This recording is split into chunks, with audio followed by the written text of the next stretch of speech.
Hola, bienvenidos, and welcome back to Ciudad de Mexico. I'm starting things here where I was in my first video, Zocalo, the main plaza at the center of the Centro Histórico, flanked by pre-Hispanic and colonial era buildings. Usually there's a great big Mexican flag behind me there, but they take it down at a certain time. It's around 5 p.m. at the moment, and I'm going to be exploring some of Mexico City's main sites in this video, going on a kind of walking tour, and I'm starting right here at the heart of the city. To the east of Zocalo is the Presidential Palace, and immediately in front, the Cathedral Metropolitana. This cathedral is one of Latin America's oldest and most famous, which started to be built in 1753, but remained a work in progress during the entire colonial period.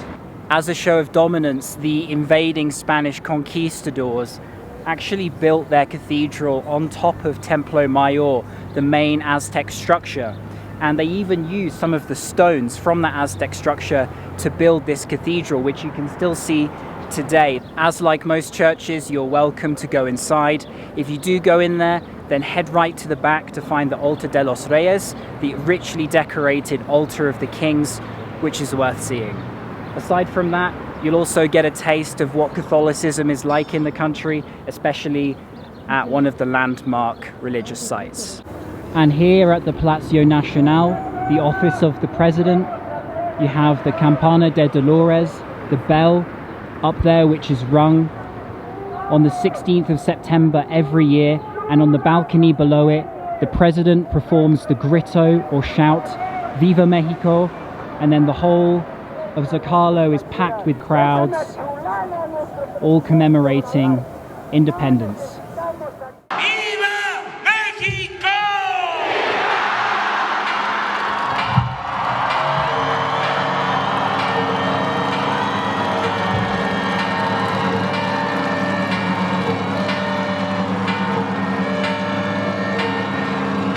Facing the Cathedral Metropolitana, head into the right corner to reach the Aztec ruins in Mexico City at Templo Mayor.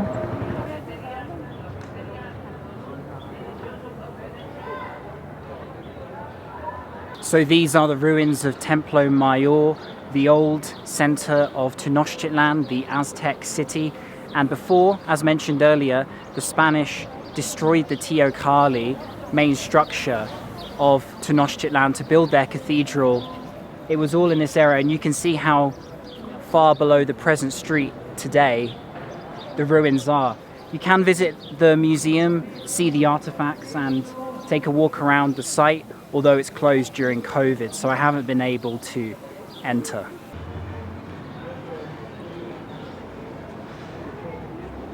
The Templo Mayor is also the site where the Aztecs saw their symbolic eagle on the top of a cactus with a snake in its beak, which is the image that you see today at the center of the Mexican flag. And the Aztecs believed that this particular spot where they saw this was the center of the universe. Small taqueria. Moving on through the atmospheric streets of the Centro Histórico.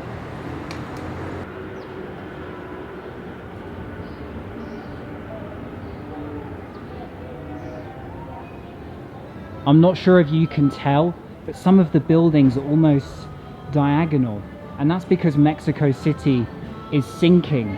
So much water is being pumped out of the aquifers beneath Mexico City to satisfy its 20 million residents that it's actually sinking by as much as 50 centimeters or 20 inches every single year, which is quite substantial.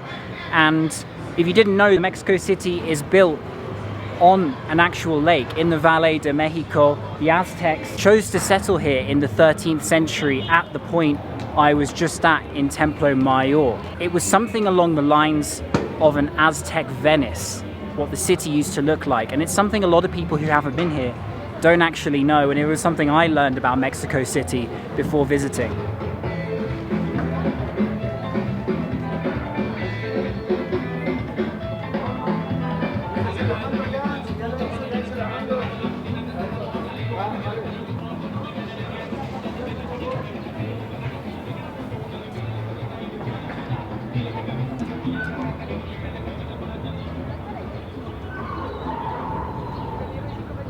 Now here at the Plaza de Santo Domingo, smaller and much more quaint than Zocalo. I quite like it actually. Has another old, dark cathedral, small market in the middle here, and kind of just those historic pillars and buildings all around.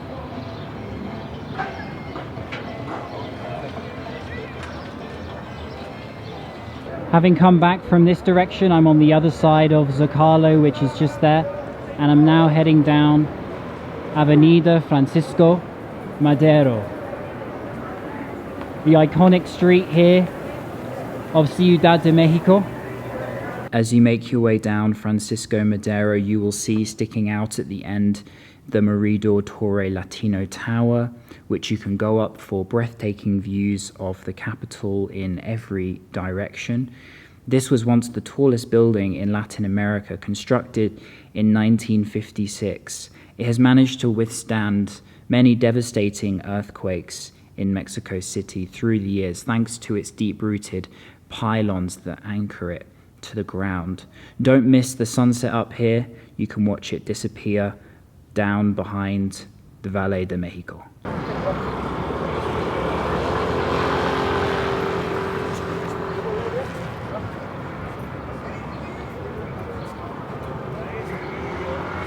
Coming out of Avenida Francisco Madero, you'll be greeted by Palacio Bellas Artes, perhaps the most famous building in the city with its iconic dome. You can go inside. It's essentially an art gallery full of famous Mexican painters such as Diego Rivera. His murals fill some of the walls on the upper floors, alongside many other iconic pieces. And interestingly, like a lot of the buildings here in the city, it's designed in this Art Deco style. The ex-president, who eventually became a dictator, Porfirio Diaz, loved Parisian architecture, and that influence has had a great impact on Mexico's capital.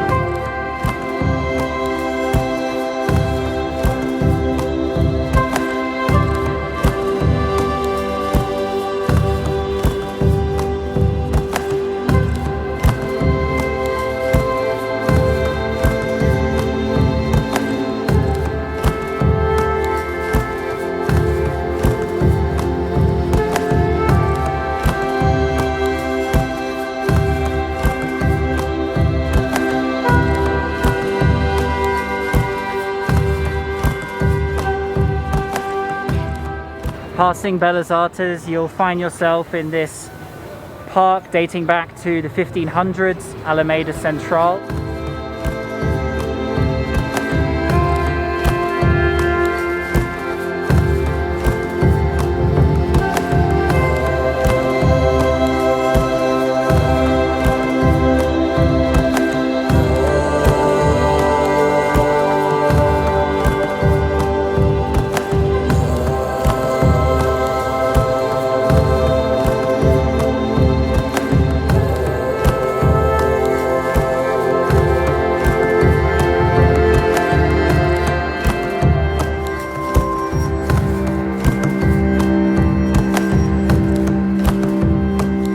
At the end of this street, here is the Monumento a la Revolución, the monument to the revolution, containing the tombs of Mexican revolutionary heroes.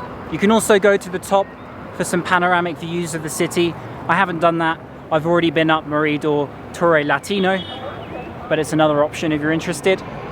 On weekend nights, this whole area is packed with people. I'm going to end this half of the video right here, and I will resume at sunrise, so I'll see you in a few hours' time.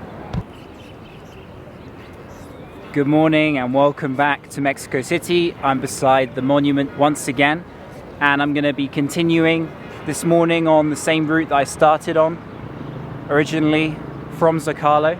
It's really nice seeing the sunlight hit the monument here in the morning, very peaceful. Before I get started, I want to talk you through where I'm staying here at Selina in the Centro Histórico. So a quick tour of my room here at Selina, Mexico City downtown.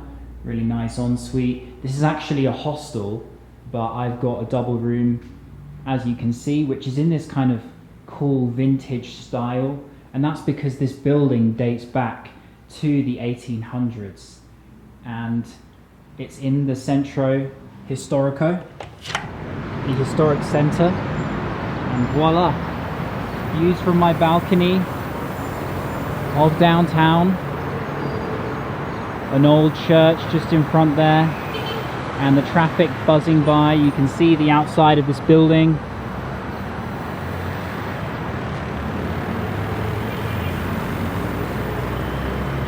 Selina has pretty much everything you need. There's a fantastic restaurant with some nice kind of modern twists on Mexican food, and then also there's a great co-working space, tons of different desks and individual rooms to choose from, which make it very easy to do work while you're traveling, in addition to the fact that it's also got dorm rooms and private rooms available for those who are interested. So if you use my code JASONB-MX, then you'll be able to get 10% off all Selina properties. Just look at the link in the video description and you'll find it there.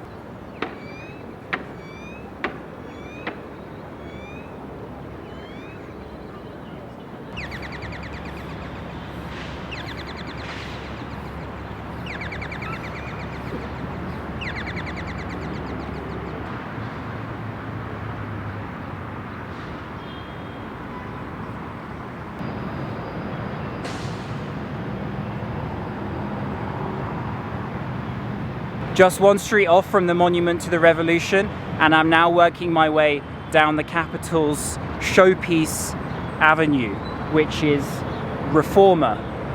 It's full of five-star hotels and huge modern office towers. It has seen aggressive development in recent years to reach the beautiful state that it's in today, and I'm going to continue heading on up Reforma.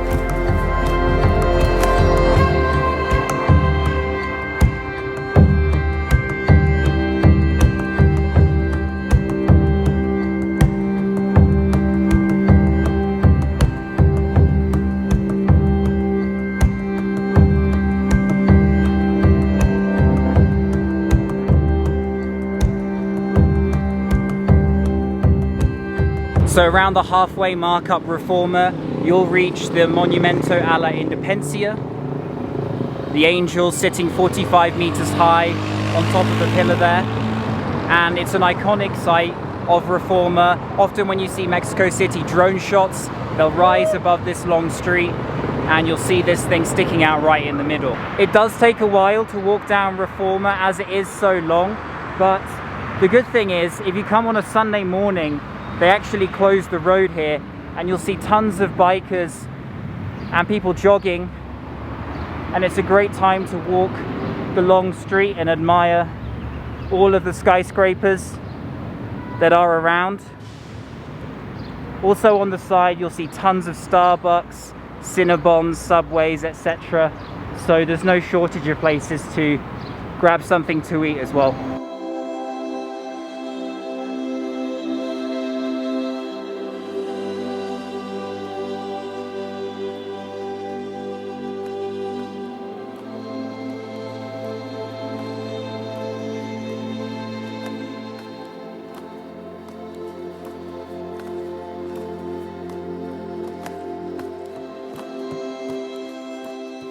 Once you see Estela de Luz, again another monument commemorating independence from Spanish rule, and two significant towers, the BBVA building behind me here and also the Torre Reforma on this side. And right in front of you, you will have the enormous Bosque de Chapultepec, which is over twice the size of New York Central Park. For some context, it's an absolutely huge green area with museums, botanical gardens, restaurants, everything, even a castle. So we're going to head inside now and explore it during the morning hours.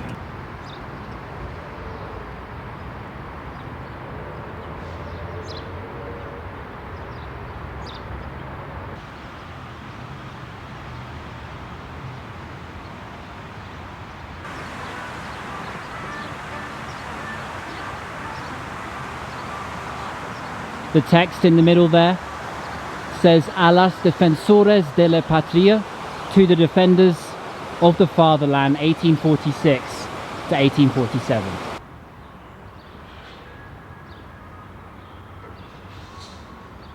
I just tried to enter the Castillo de Chapultepec, which is through the trees there, but unfortunately it's permanently closed at the moment during COVID. That's one of the downsides of traveling during the last year. As this pandemic is ongoing, many attractions in various countries are closed for renovation while there's not many visitors, etc. But there are a number of things that you can see and do here in Chapultepec Park, along with the castle, so let me talk you through them. Firstly, a world-class museum known as the Museo Nacional de Antropología, essentially the National Museum of Anthropology, and it showcases artifacts from as far back as the ancient Maya civilization. It can take more than one visit to see everything, and there's plenty of text in English, highly worth going to. It took me 2 visits to cover it all, so make sure you allow plenty of time. There's a restaurant there too. Just next door to that is the Tamayo Museo, which is a contemporary art museum, has sculptures, painting, photography. And then just across the road from those 2 museums is the Jardín Botánico, the Botanical Gardens of Mexico City, right in the heart of the park here. And it's full of Mexico's biodiverse plant life, flowers, cactus, different crops. It's really interesting and a nice place to walk around with not many people.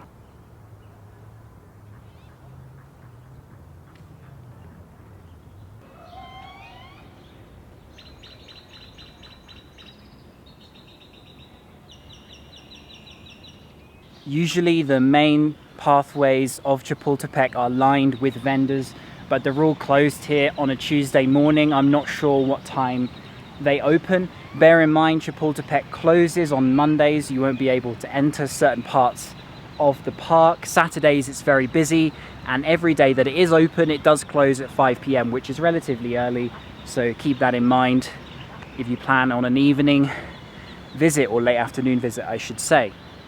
Beautiful views of some distant buildings and a nice lake in the middle here.